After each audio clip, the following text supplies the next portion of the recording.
வணக்கம். Welcome to கதை திரட்டு audio books. இந்த வீடியோவில் நம்ம என்ன கதை கேட்க போகிறோம்னா, நாணயம் சிறுகதை.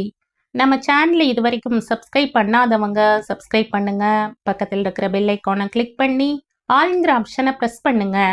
ஸோ தட் நான் போடுற கதைகளை உடனுக்குடனே நீங்கள் கேட்கலாம். வாங்க கதைக்குள்ளே போகலாம். நித்யானந்தனுக்கு 70 வயசு ஆகிறது. அவரை பார்ப்பவர்களில் யாருமே அவருடைய உண்மையான வயசை நம்ப மாட்டார்கள். தோற்றத்தில் அப்படி ஓர் இளமை சொட்டி கொண்டிருந்தது. 60க்கு மேல் அவரை யாருமே மதிப்பிட்டதில்லை. பிறந்ததில் இருந்து இன்றளவும் வறுமை என்பதை கடுகளவும் அவர் நுகர்ந்து அறியாதது மற்ற காரணங்களிடையே ஒன்றாக இருக்கக்கூடும். அவர் ஒரு கட்டட வல்லுனர். கட்டட வல்லுநர்களுக்கு இந்த காலத்தில் எளிதில் வேலை கிடைப்பதில்லை என்று சொல்லப்படுகிறது. ஆனால் நித்யானந்தனோ கல்லூரியை விட்டு வெளிவந்தவுடனேயே தம் சித்தப்பாவின் கட்டட கம்பெனியில் ஒரு பொறுப்பான வேலையில் சேர்ந்து விட்டார். வேலை நுணுக்கங்களை எல்லாம் கற்று தேர்ந்ததன் பிறகு அவர் தாமே சொந்தமாக ஒரு கம்பெனியை துவக்கினார். பழைய கம்பெனியில் அவரை அறிந்திருந்த பலர் அவருக்கு தங்கள் கட்டட வேலைகளை தயக்கமின்றி ஒப்படைத்தார்கள். ஆனால் அவர் தம் வேலையில் அவ்வளவு நாணயமாக நடந்து கொண்டார் என்று சொல்வதற்கில்லை. மட்டமான சாமான்களையே வைத்து அவர் கட்டடங்களை எழுப்பினார். கட்டடங்கள் சில ஆண்டுகளில் விரிசல் காண துவங்கா வண்ணமும் அதே நேரத்தில் அவை அடிமட்டத்தில் தகர்ந்து கொண்டிருக்கும் வண்ணமும் அவர் தமது தொழில் நுணுக்க மூளையை உபயோகித்து அவற்றை கட்டினார். எப்படியும் அவர் கட்டுகிற கட்டடங்களில் எதுவும் தமது ஆயுட்காலத்துக்குள் விழுந்து விடாது என்பது மட்டும் அவருக்கு நன்றாக தெரியும். அந்த அளவுக்கு தாமும் தமது நாணயமும் தப்புவது உறுதி என்கிற நம்பிக்கையை அவர் கொண்டிருந்தார். அதே நேரத்தில் சில கட்டடங்களை அவர் நல்ல சாமான்களை கொண்டு நன்றாகவே கட்டி கொடுத்தாராயினும் அவர் ஏமாற்றியதே அதிகம். கட்டட ஒப்பந்த வேலைகள் மட்டும் ஒழுங்காக கிடைத்து வரின் அந்த தொழிலில் கிடைக்கக்கூடிய ஆதாயம் வேறு எந்த தொழிலும் கிடைக்காது என்று அவர் எவ்வளவோ எடுத்து சொல்லியும் அவர் மகன் கேட்காமல் தபால் இலாக்காவில் சேர்ந்து விட்டான். அலுவலராகவே வேலையில் சேர்ந்து அவன் கை நிறைய சம்பாதித்த போதிலும் அவர் தம் மகன் தம் தொழிலை ஏற்று இன்னும் ஆயிரக்கணக்கில் புரட்டலாமே என்று ஏங்கினார். சதானந்தனை தவிர அவருக்கு வேறு குழந்தைகள் இல்லாமையால் தமது விருப்பத்துக்கு உடன்படக்கூடியவர்கள் வேறு யாரும் தம் குடும்பத்தில் இல்லை என்கிற நிலையில் அவருக்கு மிகவும் ஏமாற்றமே. அவர் வம்சமே அப்படித்தான். அவர் தந்தை சத்யானந்தனுக்கு அவர் ஒரே மகன். அவருடைய தாத்தாவுக்கும் தம்பியோ அண்ணனோ கிடையாதாம். 5 வம்சங்களாகவே அவருடைய பரம்பரை ஒரே மகனுடன் நிற்கிறதாம். அவருடைய தாத்தா அடிக்கடி சொல்லி வருத்தப்பட்டதை சிறுவனாக இருந்தபோது நித்யானந்தன் கேட்டிருக்கிறார். அவருடைய தந்தை ஒரு மகள் வேண்டி ஏதேதோ யாகங்கள் பூசைகள் எல்லாம் செய்தது அவருக்கு தெரியும். அவற்றில் அவருக்கு உண்மையில் நம்பிக்கை இல்லாவிடினும் மனைவியின் தொணதொணப்பு தாங்க மாட்டாமல் அவரே கூட சதானந்தனுக்கு 10 வயது முடிந்ததன் பிறகு என்னென்னவோ சடங்குகளுக்கெல்லாம் தம்மை உட்படுத்தி கொண்டார். ஆனால் சதானந்தன் அவருடைய ஒரே மகனாக நின்றுவிட்டான். அவனுக்கு பிறகு அவருக்கு குழந்தை பிறக்கவே இல்லை. இதில் அவருக்கு உள்ளூர வருத்தமே. டில்லியில் தபால் தந்தி தலைமை அலுவலகத்தில் இருந்த தம் மகனிடமிருந்து அவர் கடிதத்தை எதிர்பார்த்து கொண்டிருந்தார். மாதம் குறைந்த அளவு 2 கடிதங்களாவது சதானந்தன் தமக்கு எழுதிவிட வேண்டும் என்பது அவரது கட்டளையாகும். சதானந்தனும் அவரது அந்த கட்டளையை தப்பாது இதுவரையில் நிறைவேற்றி வந்திருக்கிறான். முதல் தேதியன்று ஒன்றும் 15ஆம் தேதியன்று ஒன்றும் அவன் தமக்கு எழுதிவிட வேண்டும் என்பது அவரது கட்டளை. தம்மிடமிருந்து பதில் வந்தாலும் சரி வராவிட்டாலும் சரி சதானந்தன் தமக்கு அந்த குறிப்பிட்ட தேதிகளில் எழுதுவதில் மட்டும் ஒழுங்கை கடைபிடிக்க வேண்டும் என்று அவர் மிகவும் கண்டிப்பாக அவனுக்கு சொல்லியிருந்தார். அவர் தம் மனைவியுடன் சென்னையிலேயே தங்கியிருந்தார். டில்லியின் தட்பவெப்பம் அவருக்கும் அவர் மனைவிக்கும் ஒத்து கொள்ளாமையால் அவர் தம் மகனை பிரிந்து சென்னையிலேயே தங்க வேண்டியது வந்தது. சமையலுக்கு ஆள் இருந்தான். மற்ற எடுப்பிடி வேலைகளுக்கு 2 வேலைக்காரர்கள் இருந்தார்கள். ஒரு வேலைக்காரி வேறு இருந்தாள். அவர்களது மிக பெரிய வீட்டின் பார்த்து பார்த்து அவரால் மிக அழகாகவும் மிக உறுதியாகவும் கட்டப்பெற்ற வீட்டின் ஓர் அறையில் அந்த வேலைக்காரி தன் ஒரே பெண் குழந்தையுடன் தங்கியிருந்தாள். சதானந்தன் சென்னைக்கு மாற்றல் கேட்டு விண்ணப்பித்திருந்தான். அவனுக்கும் தாய் தகப்பனை அவர்களது வயோதிக பருவத்தில் தனிமையில் விட்டு வைத்திருக்க விருப்பமில்லைதான்.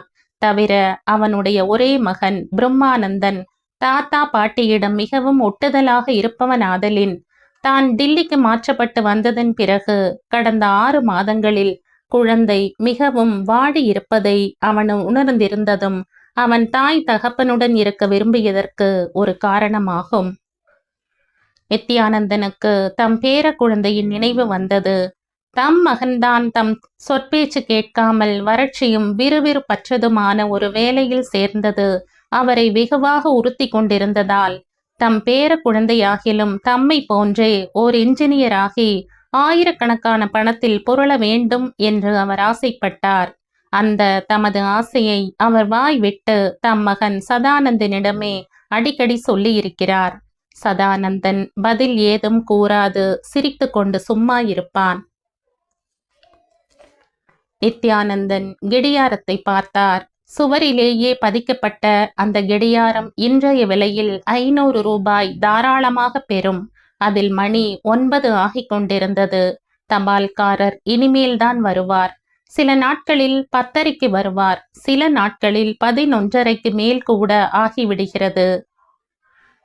இன்று எப்போது வருவாரோ தெரியவில்லை. தேதி 18. டில்லியில் இருந்து வருகிற கடிதங்கள் சில நேரங்களில் அவை அஞ்சலில் சேர்ப்பிக்கப்பட்ட மறுநாளே அவர் கைக்கு கிடைத்திருக்கின்றன. சில நேரங்களில் 1 வார தாமதமும் நிகழ்ந்திருக்கிறது. ஆயினும் சதானந்தன் தபால் இலாகாவில் இருந்தமையால் பிளேனை பிடித்து மறுநாளே சென்னை வந்து சேரக்கூடிய வகையில் தான் தன் கடிதங்களை சேர்ப்பான் என்பதை அவர் அறிந்திருந்ததால் கடிதம் வர தாமதப்பட்டால் அவர் அமைதி இழந்து விடுவார். மகனின் கவனத்தை மீறி அவன் கடிதங்கள் 1 வாரம் கழித்து வந்து சேருகிற கேலி கூத்தை பற்றி அவர் இந்து நாளிதழுக்கு புகார் கடிதம் கூட எழுதியிருக்கிறார்.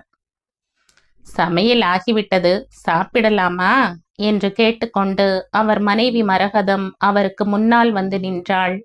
என்ன சமையல் என்று விசாரித்தார் நித்யானந்தன். உங்களுக்கு பிடித்த சமையல்தான். வாழைக்காய் பொடிமாஸ், பாகற்காய் பிட்லை, மைசூர் ரசம், அப்புறம் பாயசம் கூட பண்ணியிருக்கிறது. என்ன விசேஷம்?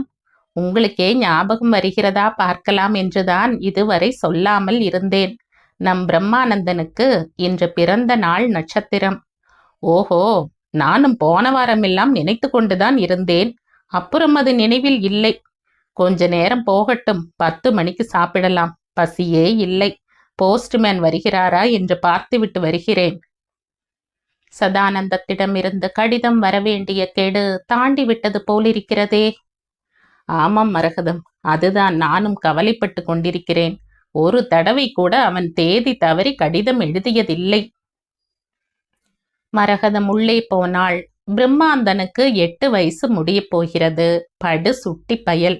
தீர்க்காயுசாக நன்றாக இருக்க வேண்டும். என்னை போலவே அவனுக்கும் ஒன்றோடு நின்றுவிடும் போலிருக்கிறது.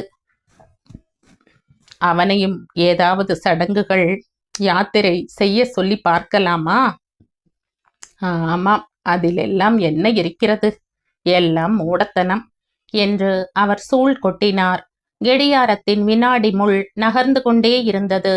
நித்யானந்தன் பொறுமையற்றவராய் ஒரு வார பத்திரிகையை எடுத்து பிரித்து படிக்கலானார். வாசல் பக்கம் ஏதேனும் குரல் கேட்டால் அது தபால்காரரின் குரலாக இருக்குமோ என்று எட்டி எட்டி பார்த்தார். தெருவில் கேட்கிற பேச்சு குரல்கள் எல்லாமே சார் போஸ்ட் என்றே அவர் செவிகளில் விழுந்து கொண்டிருந்தன. அவர் மனம் கலக்கமடைந்திருந்தது. தம் மகனுக்கு ஏதேனும் சுகவீனம் ஏற்பட்டிருந்திருக்க வேண்டும். அதனால் தான் குறிப்பிட்ட கெடுவை தாண்டியும் அவனிடமிருந்து கடிதம் வரவில்லை என்று அவருக்கு உள் உணர்வாய் தோன்றியது. இன்றைய தபாலில் கடிதம் வராவிட்டால் ஒரு தந்தி கொடுத்துவிட வேண்டியதுதான். ஒருவேளை சோம்பேறித்தனத்தாலோ அல்லது வேலை மிகுதியாலோ கூட அவன் கடிதம் எழுதாமல் இருந்திருந்தால் தந்தி போனால்தான் நாம் இங்கே எவ்வளவு கவலைப்பட்டு உட்கார்ந்திருக்கிறோம் என்கிற உண்மை அவனுக்கு புரியும். சட்டென்று அவர் பார்வை தமது மேசையின் மீதிருந்த தொலைபேசியின் மேல் விழுந்தது. அட, தந்தி எதற்கு? ட்ரங்கால் போட்டால் தீர்ந்தது என்கிற நினைப்புடன் அவர் தம் இருக்கை விட்டு எழுந்தார். கடிதம் வந்தாலும் வராவிட்டாலும் கால் புக் பண்ணி விட வேண்டியதுதான். டில்லி கால் லேசில் கிடைக்காது, இப்போதே புக் பண்ணலாம். அவர் முதலில் தம் நாட்குறிப்பேட்டை புரட்டி டில்லியில் மகனின் தொலைபேசி எண்ணை கண்டுபிடித்தார். ட்ரங்கால் போட்டதும் கடிதம் வந்துவிடும் என்று அவர் அஞ்ஞானமாக தம்முள் முனகிக் கொண்டார். தொலைபேசி எண்ணை திருப்பி திருப்பி மனதுள் சொல்லிக் கொண்டவாறு அவர் தமது மேசையை நெருங்கிய போது மணி அடித்தது. அவர் தொலைபேசியின் ஒலி வாங்கியை எடுத்து காதில் வைத்து கொண்டு மறு காதினை மூடிக்கொண்டார். இப்போதெல்லாம் அப்படி செய்தால்தான் அவருக்கு காது நன்றாக கேட்கிறது. டில்லியிலிருந்து கால் வந்திருக்கிறது, நித்யானந்தன் இருக்கிறாரா என்ற தொலைபேசி இயக்குனரின் கீச்சு குரல் கேட்டு அவர் ஒரு கணம் தம்மை மறந்த திகிலில் ஆழ்ந்துவிட்டு மறுகணமே சுதாரித்து கொண்டு, நித்யானந்தன் தான் பேசுகிறேன் என்று பதில் சொன்னார். ஆனால் மறுகணமே அழைப்பு துண்டிக்கப்பட்டு விட்டது. லைனில் ஏதோ கோளாறு போலும். அவர் படபடப்புடன் தொலைபேசி இணைப்பகத்தை அழைத்து விசாரித்தார். டில்லியில் திடீரென்று கோளாறாகிவிட்டமையால் அவர் இன்னும் சிறிது நேரம் காத்து கொண்டிருக்க வேண்டும் என்று சொல்லப்பட்டது. அவர் சிந்தனையுடனும் கவலையுடனும் தமது மேசை அருகே உட்கார்ந்தார். மனைவியை அழைத்து செய்தியையும் கூறினார். மரகதம் தானும் ஒரு நாற்காலியை போட்டுக்கொண்டு அவர் எதிரில் உட்கார்ந்து கொண்டாள்.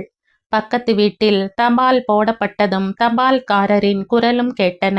அவர் எழுந்து விரைந்து வாசலுக்கு சென்றார். ஆனால் கடிதம் எதுவும் இல்லை. அவர் சோர்வுடன் திரும்பி வந்து உட்கார்ந்தார். டில்லியில் இருந்து அழைப்பு வருகிற வரையில் பொழுதை போக்குவதற்காக அவர் மேசை இழுப்பறையை திறந்து அதில் இருந்து ஒரு கனமான நோட்டு புத்தகத்தை எடுத்து பிரித்து மடியில் வைத்து கொண்டு புரட்டத் தொடங்கினார். அது அவர் இது காரும் கட்டியிருக்கும் கட்டடங்களின் பட்டியலாகும். கட்டடங்களின் அமைப்பு, அவற்றுக்கு ஆன செலவு, தமக்கு கிடைத்த ஆதாயம், கட்டப்பட்ட வருடம், தொடங்கிய தேதி, வேலை முடிந்த தேதி, ஊரின் பெயர் ஆகிய விவரங்கள் அதில் அவர் கைப்பட எழுத பெற்றிருந்தன. அடே அப்பா! 3 உயர்நிலை பள்ளிகள், ஓர் ஆஸ்பத்திரி, எண்ணிறந்த சிறிய வீடுகள், கிட்டத்தட்ட 1000 பெரிய பங்களாக்கள், 4 குடியிருப்புகள், 3 சாலைகள். அந்த வேலைகளை எல்லாம் தாம் நல்ல சாமான்களை கொண்டு செய்யவில்லை என்பது சட்டென்று அவருக்கு நினைவுக்கு வந்து ஒரே ஒரு கணம் போல் அவரை உறுத்தியது. அதுபோன்று ஓர் உறுத்தலுக்கு அவர் இன்றளவும் ஆளானதே இல்லையாதலால் தமது அன்றைய மனப்போக்கு குறித்து அவருக்கு வியப்பு ஏற்பட்டது. அவர் அதை மூடி வைத்துவிட்டு தொலைபேசியையே பார்த்த வண்ணம் இருந்தார். தொலைபேசி இணப்பகத்தை கூப்பிட்டு அவர் அடிக்கடி விசாரித்ததுதான் மிச்சம். டில்லி லைன் அன்று பூராவும் சரியாவதற்கான அறிகுறி தென்படவில்லை என்றும், அழைப்பு வந்தால் கூப்பிடுவதாகவும் அவர்கள் சொன்னார்கள். எதற்கும் இருக்கட்டும் என்று அவரும் ஒரு கால் புக் பண்ணி வைத்தார். எது முதலில் வருகிறதோ அது வரட்டுமே, விரைவில் பேசி விஷயத்தை தெரிந்து கொள்ளலாமே என்று அவருக்கு ஆவல். Call cut off anxious wire immediately என்று ஒரு தந்தி வேறு அனுப்பி வைத்தார். அன்று மாலையில் வந்த மெயில் செய்தித்தாள் அந்த பேரிடியை தாங்கி வந்தது. அவரால் தான் அதை தாங்க முடியவில்லை.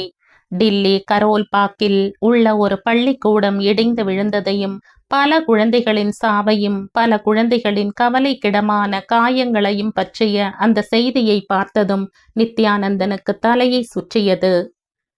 தம் ஒரே பேரக்குழந்தையும் அந்த பள்ளிக்கூடத்தில்தான் படித்து கொண்டிருக்கிறது என்கிற உண்மைதான் அவர் தலையை சுழற்றியது. அந்த பள்ளிக்கூட கட்டடம் கட்டப்பெற்று 30 ஆண்டுகளே ஆகின்றன என்கிற செய்தியும், அதை கட்டியவர் உயிரோடு இல்லையாதலால் நடவடிக்கை எதுவும் எடுப்பதற்கு இயலவில்லை என்கிற செய்தியும் கூட காணப்பட்டன. அவர் கண்கள் இருண்டன. அவர் கீழே விழுந்து விடாதிருப்பதற்காக ஒரு நாற்காலியை தேடி அதில் சரிந்தார். டெலிகிராம் என்ற குரல் வாசலில் கேட்டது. யமதூதனின் குரலைப் போல் அந்த குரல் பயங்கரமாக அவர் செவிகளை தாக்கிற்று. மரகதோ, மரகதோ, அந்த தந்தியை வாங்கி வா என்று அவர் கத்தினார். ஓடி வந்த மரகதம் வாசலுக்கு விரைந்தாள். பெற்றோர் நாள் கொண்டாடப்பட்டு கொண்டிருந்த போது அந்த பள்ளிக்கூடம் இடிந்து விழுந்தது என்கிற அதிகப்படியான செய்தியில் அவர் கண்கள் பதிந்த போது தம் மகனும் மருமகளும் கூட அந்த விழாவுக்கு சென்றிருக்க கூடும் என்கிற யூகம் அவரை கலக்கியது. எல்லாருக்கும் ஏதாவது ஆகியிருக்குமோ, அல்லது யாரேனும் ஒருவருக்கோ அல்லது இருவருக்கோ ஏதாகிலும் ஆகியிருக்குமோ? மரகதம் கொண்டு வந்து கொடுத்த தந்தியில் என்ன கண்டிருந்தது என்பதை படித்து பார்ப்பதற்குள்ளாகவே நித்யானந்தன் மயக்கமுற்று சாய்ந்தார்.